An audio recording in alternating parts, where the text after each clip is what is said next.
آج میں آپ کو وضو کے متعلق بتانے والی ہوں کہ وضو کن کن چیزوں سے ٹوٹ جاتی ہے، جس کی وجہ سے آپ کو دوبارہ سے وضو کر کے نماز پڑھنی ہوتی ہے. اوکے، تو میں آپ کو بتانے والی ہوں، تو آپ دھیان سے سنیں اور آگے اس کو شیئر بھی کریں اور خود پر بھی یہ عمل لاگو کریں. اوکے.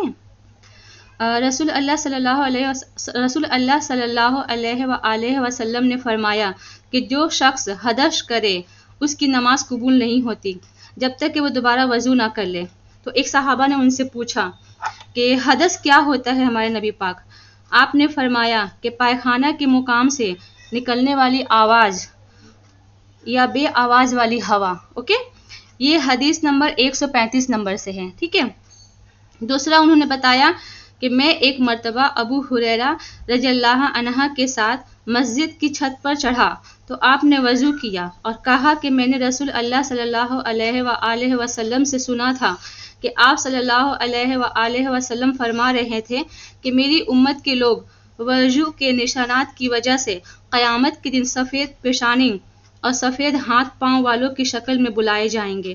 تو تم میں سے جو کوئی اپنی چمک بڑھانا چاہتا ہے تو وہ بڑھا لے، یعنی وضو اچھی طرح سے کرے. اوکے، یہ حدیث نمبر 136 سے ہے، صحیح بخاری. تیسرا بتایا انہوں نے رسول کریم صلی اللہ علیہ وسلم سے شکایت کی کہ ایک شخص ہے جسے یہ خیال ہوتا ہے کہ نماز میں کوئی چیز یعنی ہوا نکلتی معلوم ہوئی ہے. آپ صلی اللہ علیہ وسلم نے فرمایا کہ نماز سے نہ پھرے یا نہ مڑے جب تک کہ آواز نہ سنے اور اس پہ بو نہ آئے، مطلب بدبو نہ آئے تب تک. ٹھیک ہے. یہ صحیح حدیث 137 نمبر سے ہے. اور اس کے علاوہ ایک اور ہے، نبی کریم صلی اللہ علیہ وسلم سوئے یہاں تک کہ آپ کھراٹے لینے لگے، پھر آپ نے نماز پڑھی اور کبھی راوی نے یوں کہا کہ آپ صلی اللہ علیہ وسلم لیٹ گئے، پھر کھراٹے لینے لگے، پھر آپ صلی اللہ علیہ وسلم کھڑے ہوئے، اس کے بعد نماز پڑھی. پھر سفیان ہم سے دوسری مرتبہ یہی حدیث بیان کی عمروں سے.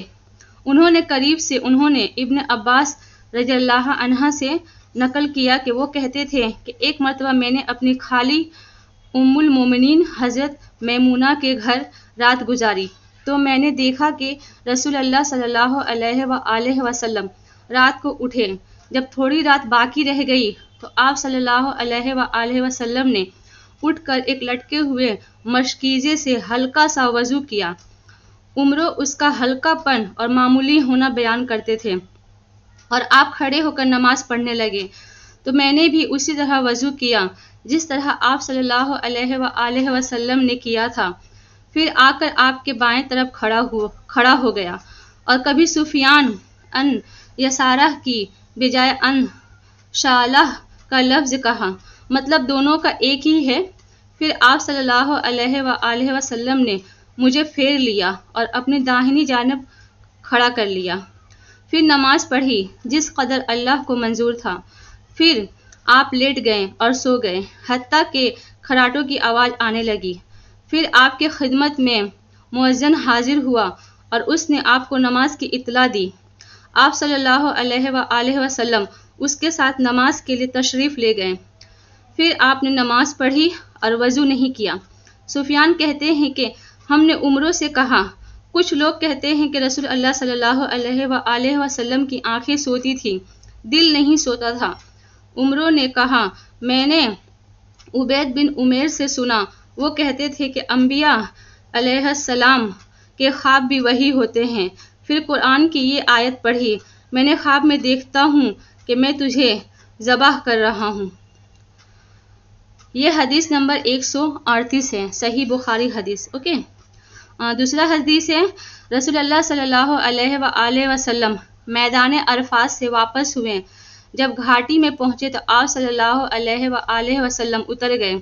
آپ صلی اللہ علیہ وسلم نے پہلے پیشاب کیا، پھر وضو کیا اور خوب اچھی طرح نہیں کیا. تب میں نے کہا یا رسول اللہ، نماز کا وقت آ گیا. آپ صلی اللہ علیہ وسلم نے فرمایا نماز تمہارے آگے ہے، یعنی مزدلفہ چل کر پڑھیں گے. جب مزدلفہ میں پہنچے تو آپ نے خوب اچھی طرح وضو کیا. پھر جماعت کھڑی کی گئی. آپ صلی اللہ علیہ وسلم نے مغرب کی نماز پڑھی. پھر ہر شخص نے اپنے اونٹ کو اپنی جگہ بٹھلایا، پھر عشاء کی جماعت کھڑی کی گئی اور آپ صلی اللہ علیہ وآلہ وسلم نے نماز پڑھی اور ان دونوں نمازوں کے درمیان کوئی نماز نہیں پڑھی۔ یہ ہے حدیث نمبر 139، ٹھیک ہے۔ ایک اور ہے، ایک مرتبہ انہوں نے یعنی ابن عباس رضی اللہ عنہ نے وضو کیا تو آپ نے چہرہ دھویا، اس طرح کہ پہلے پانی کے ایک چلو سے کلی کی اور ناک میں پانی دیا، پھر پانی کا ایک اور چلو لیا، پھر اس کو اس طرح کیا یعنی دوسرے ہاتھ کو ملایا، پھر اس سے اپنا چہرہ دھویا، پھر پانی کا دوسرا چلو لیا اور اس سے اپنا داہنا ہاتھ دھویا، پھر پانی کا ایک اور چلو لے کر اس سے اپنا بایاں ہاتھ دھویا، اس کے بعد اپنے سر کا مسح کیا، پھر پانی کا چلو لے کر داہنے پاؤں پر ڈالا اور اسے دھویا، پھر دوسرے چلو سے اپنا پاؤں دھویا یعنی بایاں پاؤں، اس کے بعد کہا کہ میں نے رسول اللہ صلی اللہ علیہ وآلہ وسلم کو اسی طرح وضو کرتے ہوئے دیکھا ہے۔ یہ ہے حدیث بخاری 140 نمبر۔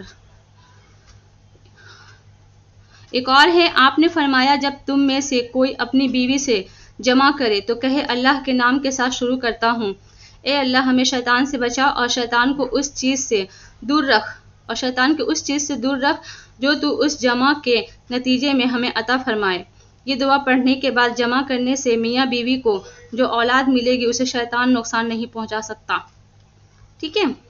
اور ایک ہے، رسول کریم صلی اللہ علیہ وآلہ وسلم جب قضائے حاجت کے لیے بیت الخلاء میں داخل ہوتے تو یہ دعا پڑھتے، اے اللہ میں ناپاک جنوں اور ناپاک جنیوں سے تیری پناہ مانگتا ہوں۔ یہ حدیث نمبر 142۔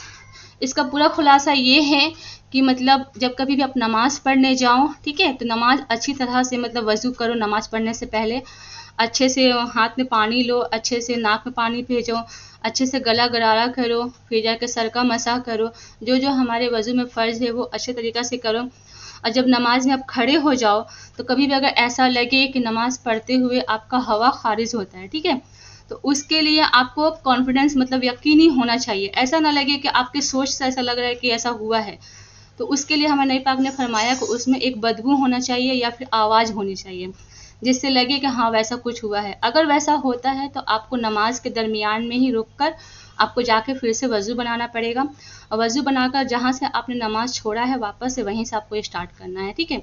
تو آپ کو یہ حدیث کی جانکاری کیسی لگی آپ مجھے ضرور کمنٹ میں بتائیں، اور انشاءاللہ میں آگے اور بھی اچھی حدیثیں لے کر آؤں